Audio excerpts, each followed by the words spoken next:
Bonsoir à tous. Au sommaire de cette édition, les sans-abri touchés par la vague de neige et de froid qui traverse la France depuis lundi. Nous entendrons l'évêque de la capitale du Tchad, N'Djamena, alors que le pays traverse une crise économique et sociale importante. Et puis un reportage lors de la présentation officielle hier du nouveau mobilier liturgique de la cathédrale basilique Saint-Denis. Sur la question bioéthique, le président Macron a-t-il berné les chrétiens? L'Église peut-elle encore peser? Le débat a été lancé mardi soir sur les réseaux sociaux par Jean-Pierre Denis, directeur de la rédaction de La Vie. Depuis, son éditorial fait réagir dans la cathosphère. Ce soir, on poursuit la discussion avec celui qui l'a lancé, Jean-Pierre Denis, bonsoir. Et avec vous, Antoine-Marie Izoard, directeur de la rédaction de Famille Chrétienne, bonsoir. Bonsoir. Et on débute ce journal avec la vague de neige et de froid qui traverse la France, une météo subie de plein fouet par les personnes sans abri. Et le problème, c'est que le plan grand froid enclenché lundi ne dure qu'un temps.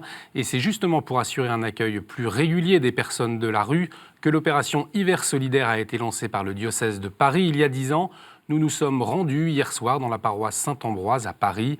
En plus de bénéficier d'une place au chaud, les 6 accueillis passent aussi un temps convivial autour d'un repas et de jeux de société. Au vu des températures hier soir, cet accueil était essentiel pour Gabriel. Ça me repose, ça me détend, ça me permet d'être moins seul, de pouvoir parler aux gens, d'être moins ignoré du monde qui nous entoure, de cette indifférence. Pour nous, c'est encore plus dur parce qu'il faut affronter le froid, la neige, le vent. Il faut faire attention où on va, de ne pas glisser. Ça complique notre existence, quoi. Hein, le fait qu'il fasse ce temps-là, c'est plus dur à vivre, quoi.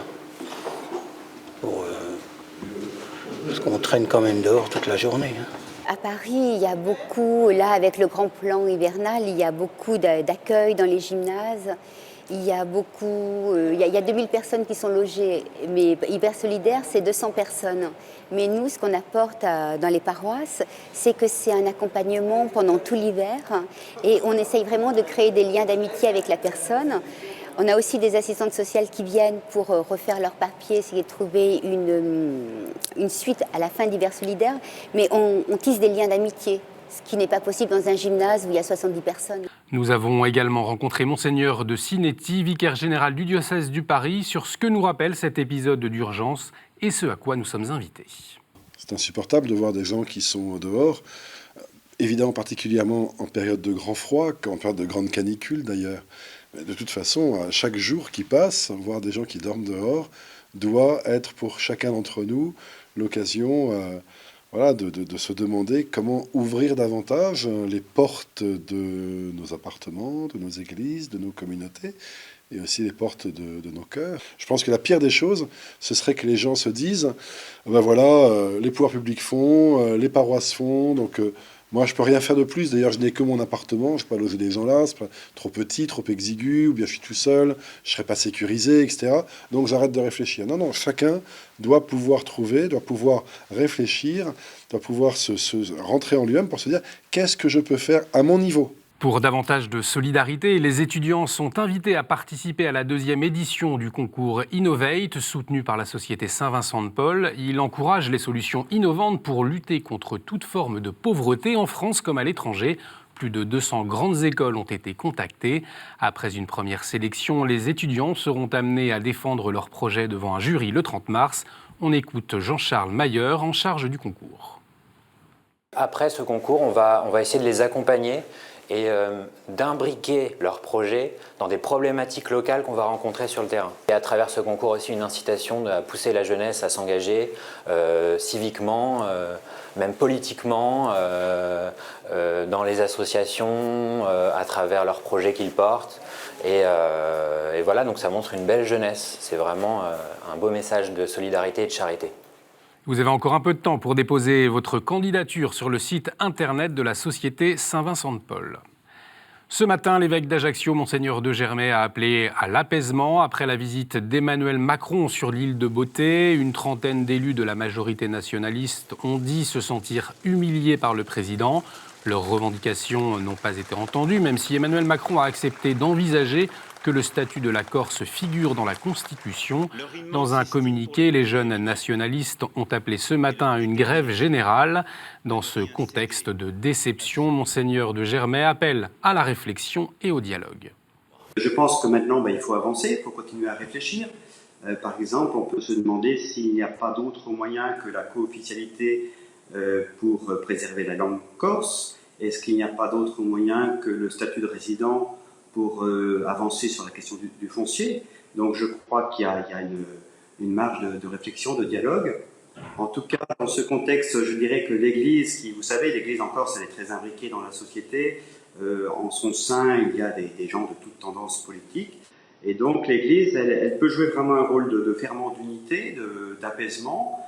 Elle est là pour rappeler, avec d'autres d'ailleurs, que la violence est une impasse et que l'avenir des Corses, il passe certainement par la poursuite d'un dialogue patient, apaisé, constructif avec Paris. Les évêques appellent chaque Français à participer activement au débat citoyen dans le cadre des États généraux de la bioéthique. Si l'objectif est simple, c'est-à-dire éclairer les responsables politiques en vue de la révision de la loi bioéthique, les enjeux sont complexes et graves, ont rappelé hier les évêques dans un communiqué. L'Église de France prendra sa place et répondra aussi à la question du fond que posent ces États généraux. Quel monde voulons-nous pour demain ? J'attends de ce débat qu'il soit respectueux de la personne humaine, et notamment de la personne humaine au moment où elle ne peut rien dire, où elle ne peut pas se défendre. Autrement dit, au début de la vie et à la fin de la vie. Ce sont des moments en général marqués par une grande vulnérabilité, où la personne finalement ne peut rien dire, ne peut pas se défendre. Et nous allons décider pour elle. Voilà. Je suis très inquiet en voyant que nous pourrions décider pour des personnes marquées par une extrême fragilité. Le président de la République nous a bien rappelé à plusieurs reprises que toutes les réflexions seraient prises en compte et que toutes les réflexions étaient importantes avant la prise de décision. Donc prenons le temps vraiment de participer à ces débats. C'est important pour la société que nous voulons vivre ensemble. Au Tchad, le Secours catholique, membre du collectif Tournons la page, a appelé ce matin la communauté internationale, l'Europe et en particulier la France, à sortir de son mutisme face à la violence de l'État contre les manifestants. Chaque jeudi, depuis le 30 janvier, des citoyens descendent dans la rue pour dénoncer la mauvaise gestion du gouvernement. Après la chute des cours du pétrole, les fonctionnaires et les populations les plus pauvres ont vu leurs indemnités divisées par deux. Le Secours catholique dénonce cette situation et demande la libération des manifestants détenus. Il y a quelques jours, notre journaliste François-Xavier Mathieu a rencontré l'évêque de N'Djamena, Monseigneur Edmond. Il lui rappelait le rôle social de l'Église dans le pays. Notre identité chrétienne doit être perceptible et en même temps aussi, elle doit s'enraciner parce que nous ne sommes pas des étrangers dans ce pays-là. Nous sommes citoyens à même titre que les autres. C'est pour cela que nous nous disons que c'est notre droit de nous prononcer aussi sur les grandes questions sociales, les grandes questions politiques du pays. Certains trouvent que l'Église ne va trop loin, que l'Église ne devait pas dire cela. Mais nous ne sommes que l'expression de ceux qui nous confient et avec qui nous vivons, parce que l'Église, nous sommes le plus en contact avec les plus petits de la société et nous faisons remonter simplement les attentes, les espérances et aussi parfois les cris de douleur de ce peuple-là. Et puis en République démocratique du Congo, une messe sera célébrée demain, vendredi, en mémoire des 7 victimes et des dizaines de blessés lors de la manifestation du 21 janvier. Elle sera célébrée dans la cathédrale Notre-Dame du Congo de Kinshasa. Le pape émérite Benoît XVI s'est confié sur la sérénité de sa fin de vie dans une courte lettre publiée hier dans le quotidien italien Il Corriere della Sera. Dans le lent déclin des forces physiques, je suis intérieurement en pèlerinage vers la maison, confie-t-il avec délicatesse. C'est une grande grâce pour moi d'être entouré pour ce dernier bout de route parfois un peu fatigant, d'un amour et d'une bonté que je n'aurais jamais pu imaginer, ajoute-t-il. Dans sa lettre, Benoît XVI répond à des lecteurs du journal qui s'inquiétaient pour sa santé et s'interrogeaient sur son rythme de vie. Après la consécration le 18 janvier du nouvel autel de la cathédrale basilique Saint-Denis, le nouveau chœur et son mobilier liturgique ont été présentés hier par les autorités civiles et religieuses du département en présence des architectes. Reportage. Il aura fallu attendre 6 ans et aujourd'hui, ça y est, le nouveau mobilier liturgique de la basilique de Saint-Denis est enfin accessible au public. Un projet qui a nécessité pas moins de 500 000 €. Mon souci, c'était que le peuple chrétien de Saint-Denis et du diocèse évidemment, mais de Saint-Denis aussi, puisse, j'allais dire, venir habiter ce lieu, s'y sentir bien et, j'allais dire, avoir les moyens de célébrer sa foi de façon heureuse et digne. Le mobilier est composé de travertins d'Arménie associés à un bloc massif de verre optique.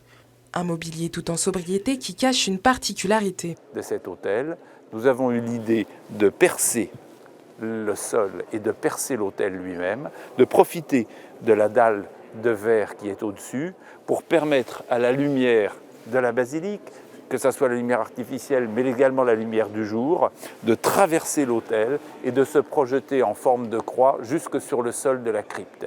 C'est donc une liaison verticale de lumière entre ce lieu des célébrations, ce lieu des inhumations qui a pourtant été à l'origine de l'église. D'autres rénovations de la basilique sont à prévoir. Bientôt, le nouveau dosseret de la cathèdre viendra compléter le chœur. Dimanche, dans le quartier Ginkgo à Bordeaux-Lac, l'église Notre-Dame-du-Lac a été consacrée par le cardinal Jean-Pierre Ricard, archevêque de Bordeaux, en présence d'Alain Juppé, le maire de la ville. C'est la première fois depuis 40 ans qu'une nouvelle église est consacrée dans la ville, dans un quartier en plein développement. Elle peut accueillir 150 personnes. On continue avec la chronique du Père de Verre et il nous interpelle sur le sort des réfugiés.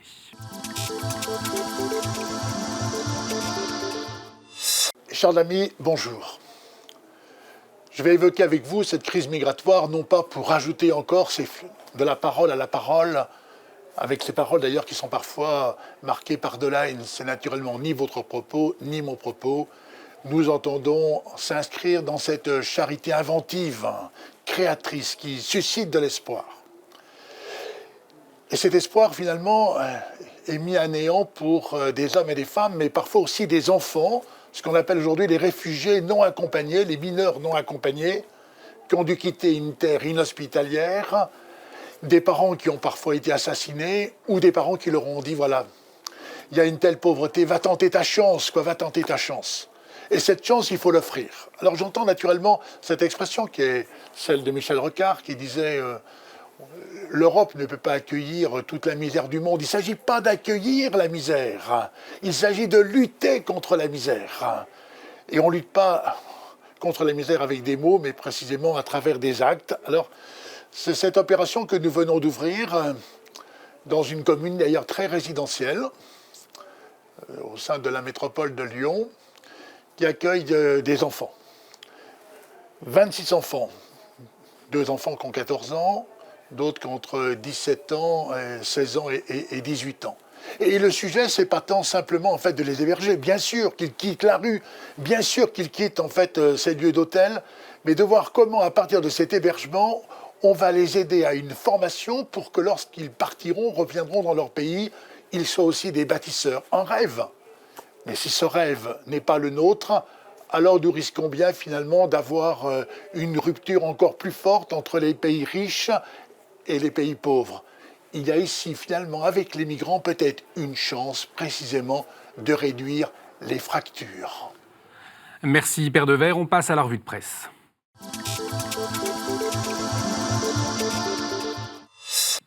Et à l'approche du carême, on parle du jeûne cette semaine dans Famille chrétienne, Antoine-Marie Zohar. Oui, dans un dossier assez bienveillant et plein d'humour, nous avons voulu parler des 7 péchés capitaux, et donc avec ce regard de bambin qui nous donne bien l'impression d'avoir fait une bêtise, on a voulu parler des 7 péchés capitaux avec nous aider à trouver des vertus et des résolutions pour lutter contre le péché qui pourrait être notre péché préféré, celui, chacun s'y retrouvera, vers lequel on revient systématiquement sans pouvoir vraiment s'en sortir. Donc c'est Luc Adrian qui a signé un dossier vraiment savoureux. Merci Antoine-Marie Izoard. Le carême également abordé dans la vie cette semaine, Jean-Pierre Denis. Ah oui, Christophe André, peut-être que vous ne l'attendiez pas sur ce terrain-là, hein, le médecin, le méditant, il nous dit « Je suis devenu chrétien sur le tard », c'est un peu une confession, son chemin spirituel, et il nous raconte pourquoi le carême est devenu important pour lui et comment il peut devenir important pour nous tous, et il va nous suivre pendant toute la durée du carême jusqu'à Pâques. Merci Jean-Pierre Denis. France catholique propose un dossier sur le Vietnam. Ses habitants vont-ils se retrouver à nouveau coincés entre les deux mondes indien et chinois, comme dans la très longue histoire de cette région ?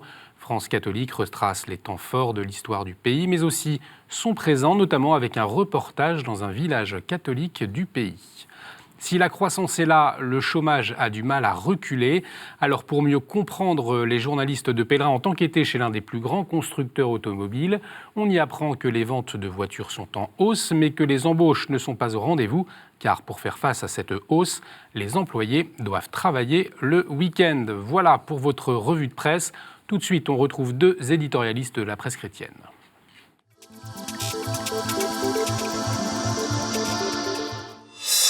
Alors que les états généraux de la bioéthique ont à peine commencé, les jeux sont-ils faits ? Le président Emmanuel Macron a-t-il berné les chrétiens ? Si les évêques ont appelé chacun à participer au débat citoyen, l'Église catholique peut-elle encore peser dans le débat ?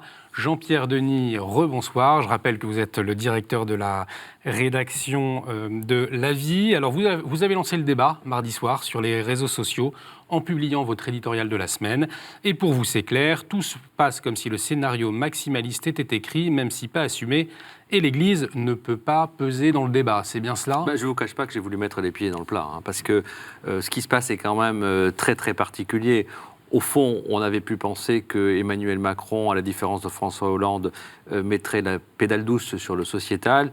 Et là, tous les indices concordent pour se dire que finalement, au contraire, on a un risque d'une révision maximaliste. Prenez par exemple la fin de vie, elle ne devait pas être dans le processus de révision des lois sur la bioéthique. Elle y est bel et bien, et il y a une mission d'étude parlementaire qui est créée, et cette mission, en outre, est créée et confiée à un militant pro-euthanasie connu, qui est un immunologue réputé, hein, et puis un franc-maçon aussi assumé, le docteur Touraine. Donc ces signes-là sont assez nombreux, et au fond, je me pose une question, je vous l'avoue, et c'est un peu le thème de mon édito. Vous savez, la méthode Macron, c'est « je vous écoute ». Je vous écoute, vous serez pris en considération, mais vous écoutez, vous caressez la tête, et réellement entendre ce que vous dites et en tenir compte, ce sont deux choses différentes. Et je me demande si l'Église n'est pas parfois un petit peu naïve. Est-ce que ce constat, vous le partagez, Antoine-Marie Izoard ? Je le partage complètement, ou en tout cas largement. En revanche, ce que je partage peut-être moins, c'est les conséquences de ce constat. C'est-à-dire, est-ce qu'on doit pour autant imaginer que tout est clos et que, effectivement, Jean-Pierre l'écrit très bien, Jean-Pierre Denis l'écrit, la France est prête, on nous a bassiné là-dessus, les Français sont prêts pour cette réforme sociétale. Je ne le crois pas. Je pense qu'il y a des sondages qui ont été plus ou moins faits, plus ou moins travaillés. Alors, j'accuse personne, loin de là, mais je pense que selon qu'on pose la question d'une façon ou d'une autre, les Français, au final, et ça, Jean-Pierre, vous l'écrivez très très bien, n'en ont pas grand-chose à faire. Je crois qu'ils ont bien d'autres préoccupations. C'est pour ça que je pense que si on sait que sur la PMA en particulier, l'affaire est quasiment pliée, il n'y a pas beaucoup d'illusions à se faire. Marlène Schiappa, on en a parlé l'an dernier ici, a déjà annoncé dès le début du mandat d'Emmanuel Macron que l'affaire était pliée. Sur la GPA, on sait qu'il y a des doutes, mais enfin on se souvient que Emmanuel Macron, avant la campagne, s'était fait aider d'Irène Théry, je crois, qui est une sociologue qui, elle, lui avait conseillé de pousser la GPA. Lui, on sait qu'il est entouré par des membres de son gouvernement qui sont plutôt pro-GPA, en partie, à l'exception de quelques-uns. Donc on sent que sur ces sujets-là, sur l'euthanasie, effectivement, il y a la question de Jean-Louis Touraine qui est assez affolante, savoir qu'on confie une mission à un homme qui est ouvertement pour l'euthanasie, alors que le débat n'est pas complètement tranché. La seule chose, c'est les conséquences de ce raz-de-marée possible sur les questions bioéthiques. Est-ce que, pour autant, l'Église ne doit pas être entendue ou ne sera pas entendue, et surtout les chrétiens? Est-ce que ce n'est pas peser qui est le mot que vous utilisez dans votre éditorial, ou être présent. Effectivement, je pense que peser sur les débats, ça va être complexe. Et donc, j'entendais les évêques tout à l'heure, par la voix de l'évêque de Saint-Denis, je crois, qui disait qu'il fallait être présent dans les débats. Effectivement, ça va être complexe, mais est-ce qu'il ne faut pas être présent pour autant et crier fort ? Alors, crier en souriant. Je crois que votre édito se termine par le cri de Camus. Oui, on n'est pas... Enfin, en tout cas, bon, moi, je pense que crier, c'est pourquoi pas, hein, parce que justement, ça peut... D'abord, ça soulage. Pourquoi pas, mais ça marche pas. En plus, mais en fait, je fais un constat, si vous voulez, peut-être un peu brutal et qui peut-être déplaire, hein, j'en suis conscient, mais encore une fois, je pense qu'il faut réveiller ce débat. Les logiques frontales type Manif pour tous, je constate qu'elles ont échoué. Le mariage pour tous a été adopté, et l'argument second de la Manif pour tous, qui était de dire oui, d'accord, on aura peut-être le mariage pour tous, mais on n'aura pas le reste, eh bien, on est en train de voir que ça ne fonctionne pas. Et après, il y a les logiques aimables, collaboratives, positives, ou d'ailleurs c'est ce à quoi appellent les évêques en disant participer aux états généraux de la bioéthique. C'est très bien, mais je ne suis pas sûr qu'il faille en attendre beaucoup dans la mesure où une partie du scénario est déjà écrite. Et pourquoi ce scénario est écrit ? Parce que la politique, c'est un constat aujourd'hui d'un rapport de force d'abord, donc Emmanuel Macron est quand même très fort pour ça. Il sait être aussi assez brutal, hein, on le voit sur un certain nombre de sujets. Regardez ce qui s'est passé en Corse, où finalement il est arrivé, et finalement il n'a pas bougé d'un cheveu par rapport à sa position. Et par ailleurs, l'Église catholique n'est plus en position centrale dans la société française, et donc elle a perdu une partie de sa capacité à influer réellement. Voilà. Ça, c'est un constat. Après, je ne dis pas qu'il ne faut rien dire. Je ne dis pas qu'il ne faut rien faire, mais voilà l'état des lieux. On sait tout de même que Emmanuel Macron ne sera pas le premier chef de l'État ou responsable politique à berner les catholiques et toute autre communauté, d'ailleurs, à caresser dans le sens du poil. J'ai souvenir de quelques discours de Nicolas Sarkozy, de François Hollande, qui étaient plutôt dans le sens de ce que nous attendions, de ce que telle et telle communauté attendait. Puis au final... ça se retourne contre nous. Moi, je note quand même que la Manif pour tous, bien sûr, ça n'a pas été un succès considérable, c'est le moins qu'on puisse dire, au sens de la réussite d'éviter le passage de la loi et le vote de la loi. En revanche, moi, ce que je vois, c'est que ce qu'a pu apporter en fond la Manif pour tous, c'est le réveil de certains catholiques, et pas que catholiques d'ailleurs, qui se sont engagés dans telle et telle association, tel ou tel parti politique, et c'est là qu'on peut peser. Et je pense qu'effectivement, quand les évêques, quand le pape encourage, et le pape François en premier lieu, encourage les catholiques à être présents en politique, pas tant avec une croix en avant et avec un encensoir et en brandissant la Bible, comme on a pu le voir par le passé, mais en étant là, comme catholique, présent sur le terrain. Et ça, je pense que la Manif pour tous a eu ce mérite de motiver, de pousser à l'engagement.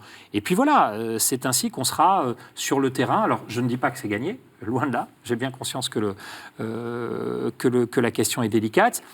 Probablement fallait-il mettre les pieds dans le plat, donc bravo Jean-Pierre. Mais je me dis qu'il ne faut pas se résigner, se sentir abattu.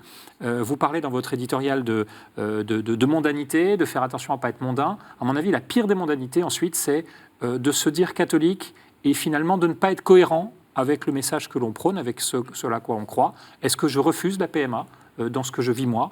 Et est-ce que mon témoignage, si je ne condamne personne évidemment, est-ce que mon témoignage, lui, porte la parole de l'Église, ou d'abord la parole de l'Évangile? Est-ce que je suis cohérent avec tel ou tel message de l'Église? Est-ce que si je défends la vie au début, à l'embryon, à la fin, et que je n'en oublie pas d'ailleurs ce qu'il y a entre le début et la fin, c'est-à-dire les exclus, les pauvres, les fragiles, les migrants? Un débat compliqué, hein, de se dire que la vie, c'est toute la vie. Oui, mais là, je suis absolument d'accord. Je parle d'ailleurs d'exemplarité. Enfin, les chrétiens, aujourd'hui, doivent prêcher par l'exemplarité. Vous parlez de libération aussi. Qu'est-ce que vous entendez par là? Parce qu'au fond, on est délivré de cette espèce de fardeau, et peut-être aussi de cette tentation diabolique, de la puissance, du pouvoir, de vouloir, je dirais, être en surplomb de la société. Ça, c'est fini. Moi, ça fait des années que j'ai fait ce constat. Le christianisme n'est plus au cœur de la société, il est sur la marge. Hein. Quand le pape François dit qu'il faut aller aux périphéries, je dirais, on y est déjà, en fait, aux périphéries. Donc, à partir de cette position, on a une certaine liberté d'esprit, on peut s'exprimer, mais il faut être, je crois, sans illusion. Et moi, je veux quand même souligner un point qui me semble souvent un petit peu problématique. Il y a une certaine... Je ne condamne pas l'engagement des chrétiens en politique. D'une certaine façon, moi je suis un chrétien aussi engagé, non pas en politique, mais par mon métier de journaliste et d'éditorialiste. Je dis qu'il faut être sans illusion sur le pouvoir et sur notre capacité je dirais, de normer une société qui ne veut plus de normes, en fait. C'est le problème d'une société libérale qui dit l'individu est sa propre norme. Et quand les chrétiens arrivent en disant mais nous avons des valeurs universelles, on dit ce n'est pas des valeurs universelles, ce sont vos valeurs. On vous dit, et ça c'est le piège terrible, on dit faites ce que vous voulez de votre côté, laissez-nous faire ce que nous voulons de notre côté. Et c'est ce qui se passe sur la PMA, sur la GPA et sur plein de sujets en réalité dans notre société. Or, aujourd'hui, voilà, c'est ça l'état de la culture, c'est ça l'état de la société française. Alors après, peut-être que dans ces tréfonds, elle n'est pas aussi prête, il y a une part de résignation, il y a une part d'adhésion, mais il y a quand même, il faut être aussi lucide par rapport à ça, il y a quand même une transformation très rapide de la société. Quand on prend le mariage pour tous, on est très peu d'années après l'adoption de cette loi, et c'est devenu un non-sujet, en particulier pour les jeunes générations. C'est-à-dire que personne, aucun homme politique ne reviendra jamais là-dessus. Donc il y a une évolution très rapide de la société, elle peut nous plaire ou elle peut nous déplaire, mieux vaut la constater que se bercer d'illusions. Voilà. Merci beaucoup Jean-Pierre Denis, merci beaucoup Antoine-Marie Izoard d'avoir échangé sur notre plateau. Merci à vous de nous avoir suivis. Cette émission est à revoir sur notre site internet www.ktotv.com. Réagissez également avec le hashtag à la source. On se retrouve la semaine prochaine. Excellente soirée sur KTO.